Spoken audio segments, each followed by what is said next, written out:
బులెటిన్లో మరో breaking news చూస్తున్నాం. దిలావర్పూర్లో రైతుల దెబ్బకు దిగివచ్చిన రేవంత్ రెడ్డి ప్రభుత్వం లగచర్లలో కూడా లెంపలేసుకోవాలని మాజీ మంత్రి కేటీఆర్ ట్వీట్ చేశారు. ఇండస్ట్రియల్ కారిడార్ ముసుగులో లగచర్ల సమీపంలో పెడుతున్న ఫార్మా, సిమెంట్ ఫ్యాక్టరీల ప్రతిపాదనలను వెనక్కి తీసుకోవాలని ఆయన డిమాండ్ చేశారు. అమాయకులైన గిరిజనుల భూములను దొంగచాటుగా బలవంతంగా లాక్కునే కుట్రలకు ఇప్పటికైనా తెరదించాలని, అక్కడ శాంతిని నెలకొల్పాలని సూచించారు. అనాలోచిత నిర్ణయాలతో ఇటీవల లగచర్లలో లడాయికి కారణమైన రేవంత్ రెడ్డి తన మొండి వైఖరి వల్లే నిన్న నిర్మల్లో ఇథనాల్ మంటలను రాజేశారని విమర్శించారు.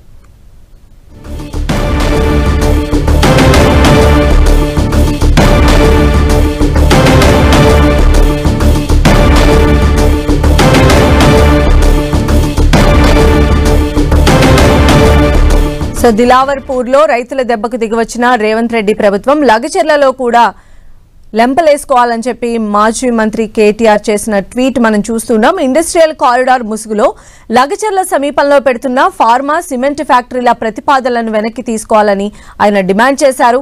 అమాయకులైన గిరిజన భూములను దొంగచాటుగా బలవంతంగా లాక్కునే కుట్రలకు ఇప్పటికైనా తెరదించాలని, అక్కడ శాంతిని నెలకొల్పాలని సూచించారు.